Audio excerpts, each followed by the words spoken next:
Bismillahirrahmanirrahim. Assalamualaikum warahmatullahi wabarakatuh. Bertemu lagi dengan saya Setia Mindawati.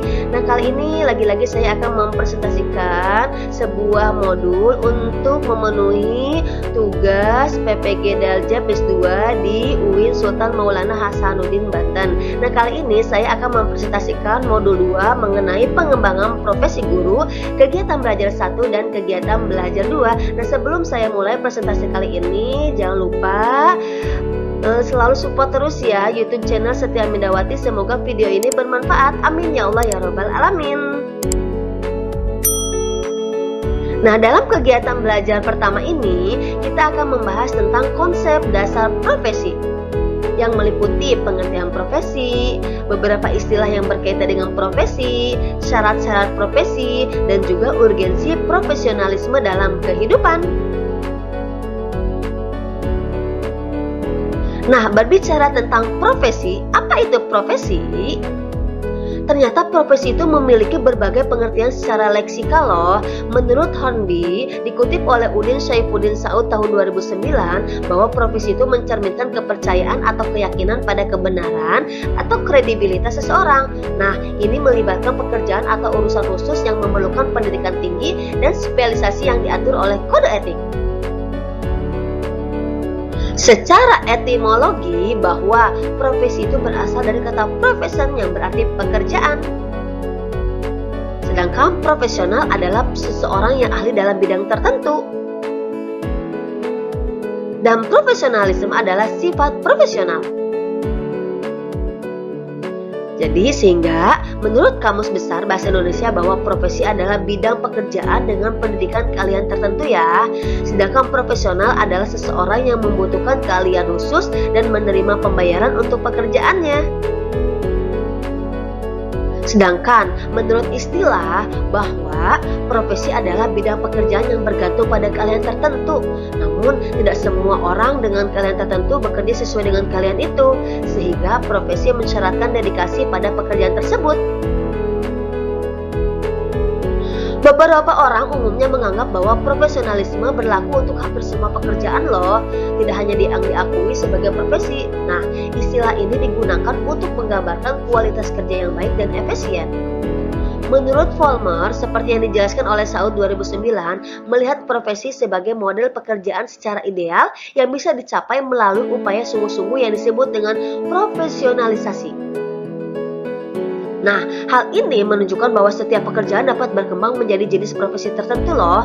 Dengan memenuhi persyaratan yang ditetapkan, pekerjaan dapat dianggap sebagai profesi yang memiliki sifat-sifat profesional.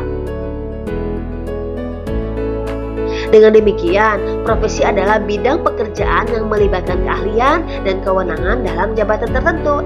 Ini memerlukan kompetensi khusus yang diperoleh melalui pendidikan secara intensif. Contohnya nih, seorang pendidik seperti dosen, guru, semua ini disebut dengan profesi karena semua itu membutuhkan keahlian yang diperoleh melalui pendidikan tinggi. Nah, pekerjaan ini memberikan bayaran atas jasa yang diberikan ya. Terdapat beberapa istilah yang berkaitan dengan profesi. Nah, seperti yang sudah dijelaskan sebelumnya bahwa profesi adalah jabatan atau pekerjaan yang membutuhkan keahlian khusus dan tanggung jawab. Profesional adalah orang yang memiliki suatu profesi. Sedangkan profesionalisme adalah komitmen anggota profesi untuk meningkatkan kemampuan dan strategi pekerjaan sesuai profesinya. Apa bedanya sih dengan profesionalitas? Nah, profesionalitas adalah kualitas sikap anggota profesi terhadap pekerjaannya, termasuk pengetahuan dan keahlian yang diperlukan. Dalam konteks pendidikan misalnya, mencakup profesionalitas guru dalam sikap pengetahuan dan keterampilan untuk mengajar. Lalu apa bedanya ya dengan profesionalisasi? Nah, profesionalisasi adalah proses peningkatan kualifikasi dan kemampuan anggota profesi untuk memenuhi standar dan kriteria profesional. Proses ini melibatkan pendidikan sebelum atau selama bekerja dan berlangsung dalam jangka waktu yang panjang loh. Syarat-syarat profesi. Nah, menurut Syafruddin Nurdin tahun 2005, sebuah pekerjaan itu dapat dianggap sebagai profesi dengan syarat-syarat sebagai berikut. Pertama, panggilan hidup yang sepenuh waktu. Dua, pengetahuan dan kecakapan atau keahlian. 3. Kebakuhan yang universal. 4. Pengabdian. 5. Kecakapan diagnostik dan kompetensi aplikatif. 6. Otonomi. 7. Kode etik. 8. Klien. 9. Berperilaku pamong. Dan 10. Bertanggung jawab. Urgensi profesionalisme dalam kehidupan. Nah, profesionalisme memiliki dampak besar dalam berbagai aspek kehidupan loh, terutama dalam profesi guru. Undang-undang yang mengatur guru menggarisbawahi pentingnya profesionalisme dalam meningkatkan kualitas pendidikan nasional. Profesionalisme guru didasarkan pada nilai-nilai spiritual dan membentuk etos kerja yang unggul loh. Guru yang memiliki profesionalisme tinggi akan bekerja dengan dedikasi, mencapai kualitas tinggi dan mencintai peserta didik. Hal ini sangat penting untuk menciptakan pendidikan yang berkualitas dan menghasilkan generasi yang berkualitas tinggi. Profesionalisme guru adalah fondasi penting bagi pembangunan pendidikan yang sesuai dengan pendidikan nasional. Kegiatan belajar 2. Nah, kali ini kita akan membahas tentang kegiatan belajar 2, yaitu tentang profesionalisme guru. Kita akan berbicara tentang pengertiannya, standar kualifikasi gurunya, tentang pengertian kompetensi, dan juga 4 kompetensi guru. Berbicara tentang profesionalisme guru, apa sih yang dimaksud dengan profesionalisme guru? Guru profesional itu dibedakan dari teknisi karena memiliki pemahaman filosofis dan tanggapan yang bijaksana terhadap dampak sosial dari pekerjaannya ya. Kompetensi guru melibatkan diagnosis, penyesuaian, dan ketanggapan yang terus-menerus. Tidak hanya itu, guru juga perlu memiliki sifat sabar, ulet, telaten, dan tanggap terhadap situasi, serta memiliki kepribadian yang seimbang dan toleran. Jadi, guru profesional adalah mereka yang memiliki kemampuan dan keahlian khusus dalam bidang keguruan ya, termasuk dalam kependidikan. Berbicara tentang standar kualifikasi guru, nah, undang-undang, peraturan pemerintah, dan peraturan menteri mendefinisikan bahwa guru itu minimal harus berpendidikan D4 atau S1 ya, tapi harus sesuai dengan bidang mata pelajaran yang diajarkan atau dengan istilah harus linier. Nah, standar ini digunakan dalam merekrut guru, dan guru dengan pendidikan minimal S1 diharapkan mampu menjalankan pembelajaran dengan profesional. C. Pengertian kompetensi. Kompetensi adalah gabungan dari pengetahuan, keterampilan, dan nilai-nilai dasar yang tercermin dalam cara berpikir dan bertindak seseorang. Itu menurut Nur Hadi tahun 2005 ya. Nah, dengan kebiasaan berpikir dan bertindak yang secara konsisten, seseorang itu menjadi kompeten dengan memiliki pengetahuan, keterampilan, dan nilai-nilai dasar yang diperlukan untuk melakukan sesuatu. Sedangkan menurut Ragan tahun 2009 menjelaskan bahwa kompetensi adalah pengetahuan, keterampilan, sikap, atau kemampuan yang memungkinkan guru untuk berhasil menjalankan fungsi tertentu. Nah, kompetensi itu mencakup pengetahuan perilaku dan keterampilan yang guru harus miliki untuk mencapai tujuan pembelajaran dan pendidikan.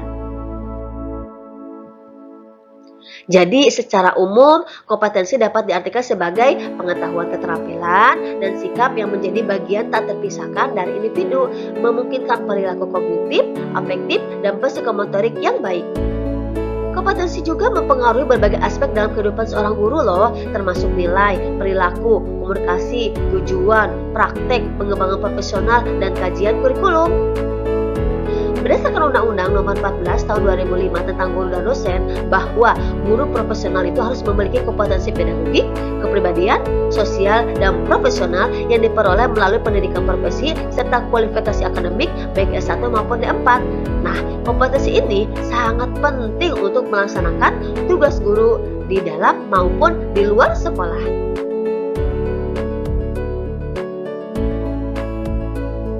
Berbicara tentang 4 kompetensi guru, menurut Gary, Adapis, dan Margaret Thomas tahun 1989 terdapat 4 kompetensi guru serta ciri-ciri guru yang efektif loh, yaitu seorang guru yang memiliki 4 kompetensi guru. Di antaranya pedagogik, kepribadian, sosial, serta profesional. Kompetensi pedagogik. Kompetensi pedagogik adalah kemampuan mengelola pembelajaran peserta didik meliputi pemahaman peserta didik, perancangan dan pelaksanaan pembelajaran, evaluasi hasil belajar, serta pengembangan potensi peserta didik. Jadi seorang guru ketika akan mengajar harus bisa merancang pembelajaran terlebih dahulu ya. Lalu yang kedua, kompetensi kepribadian. Nah, kompetensi kepribadian guru itu adalah kemampuan personal yang mencerminkan kepribadian yang mantap, stabil, dewasa, arif, berakhlak mulia, berwibawa, dan menjadi teladan bagi siswa. Jadi, seorang guru itu harus memiliki akhlak yang baik ya, sebagai teladan untuk siswa-siswanya. Kemudian yang ketiga adalah kompetensi sosial guru. Nah, kompetensi sosial guru itu melibatkan kemampuan untuk berkomunikasi dan bergaul dengan siswa, sama pendidik, tenaga pendidikan, orang tua atau wali siswa, dan masyarakat. Jadi pada intinya seorang guru itu harus pintar bersosialisasi dengan siswa, dengan sesama guru, dengan tenaga pendidikan, bahkan dengan orang tua ataupun wali siswa, dan juga masyarakat tentunya. Lalu yang keempat adalah kompetensi profesional. Nah, guru itu harus memiliki tugas utama untuk mengajarkan pengetahuan kepada siswa. Tidak hanya mengetahui, tetapi guru harus memahami materi secara luas dan mendalam. Inilah yang dimaksud dengan kompetensi profesional.